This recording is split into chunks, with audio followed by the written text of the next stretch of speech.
Sir पिछली बार देखा गया था कि ऑक्सीजन को लेकर के काफ़ी मारामारी हुई थी,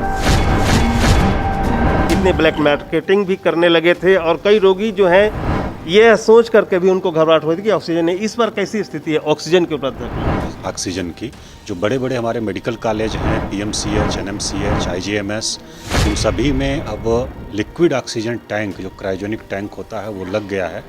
उनको सिलेंडर की आवश्यकता नहीं पड़ेगी।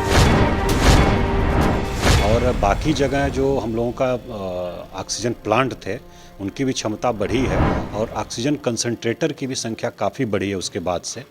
अभी मैं खड़ा हूं पाटलिपुत्रा स्पोर्ट्स कॉम्प्लेक्स पे और आप देख रहे हैं कि यहाँ पर जिलाधिकारी चंद्रशेखर सिंह जो जायजा लेने आए हैं कि तीसरी लहर की जो शंकाएं हैं उसको देख करके कोरोना को लेकर कितना तैयारियां हैं और किस किस चीज़ों की कमी है उसको दूर करेंगे। हम सीधे बात कर रहे हैं सर, तीसरी लहर का संकेत है, हालांकि अभी ज़्यादा नहीं है, क्या देख रहे हैं यहाँ पे, किस चीज़ की कमी देख रहे हैं? ये हम लोग आज हमारा जो district Covid health care centre है हमारा, इसको डेडिकेटेड, इसको हम लोग आज उद्घाटन किए हैं यहाँ इस पाटलिपुत्रा स्पोर्ट्स कॉम्प्लेक्स में।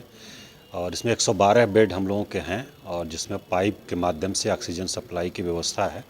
कंसंट्रेटर हमारे यहाँ पर्याप्त संख्या में हैं और लगभग 400 हम लोगों के पास ऑक्सीजन सिलेंडर भी हैं। और डॉक्टर्स, पैरामेडिकल स्टाफ और मेडिसिन सब व्यवस्था हम लोग यहाँ किए हैं। और हम लोग एडवांस में तैयारी कर रहे हैं कि अगर किसी को हॉस्पिटलाइज होने की ज़रूरत पड़ती है तो उसको हम लोग यहाँ रिसीव करने के लिए और उसका ट्रीटमेंट करने के लिए पूरी तरह से तैयार हैं। सर पिछली बार देखा गया था कि ऑक्सीजन को लेकर के काफ़ी मारामारी हुई थी, कितने ब्लैक मार्केटिंग भी करने लगे थे और कई रोगी जो हैं ये सोच करके भी उनको घबराहट हुई थी कि ऑक्सीजन नहीं। इस बार कैसी स्थिति है ऑक्सीजन की उपलब्धता को लेकर? इस बार ऑक्सीजन की कमी नहीं होगी हम लोगों को, क्योंकि पिछली बार की तुलना में कैपेसिटी हम लोगों की लगभग 10 गुना बढ़ गई है ऑक्सीजन की। जो बड़े बड़े हमारे मेडिकल कॉलेज हैं, पीएमसीएच, एनएमसीएच, आईजीएमएस, उन सभी में अब लिक्विड ऑक्सीजन टैंक जो क्रायोजेनिक टैंक होता है वो लग गया है और सीधे लिक्विड ऑक्सीजन से वो पाइप के माध्यम से सप्लाई बेड पर करेंगे। उनको सिलेंडर की आवश्यकता नहीं पड़ेगी। और बाकी जगह जो हम लोगों का ऑक्सीजन प्लांट थे उनकी भी क्षमता बढ़ी है और जो प्राइवेट हॉस्पिटल हैं या जहां लिक्विड ऑक्सीजन टैंक नहीं लगा है वहां के लिए हम लोगों के पास पर्याप्त मात्रा में ऑक्सीजन उपलब्ध रहेगा।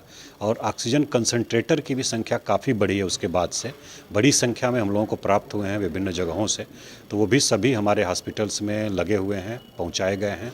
और ऑक्सीजन सिलेंडर भी उस समय जो कम पड़ रहे थे वो भी बहुत बड़ी संख्या में हम लोगों के पास आए हैं विभिन्न जगहों से, विभाग से भी, अन्य जगहों से भी। तो हमसे जुड़े रहने के लिए हमारे YouTube चैनल को सब्सक्राइब करें और नई वीडियो की नोटिफिकेशन के लिए बेल आइकॉन को दबाएं। अगर आप ये वीडियो Facebook पर देख रहे हैं तो लाइक जरूर करें और ज्यादा से ज्यादा शेयर करें। धन्यवाद।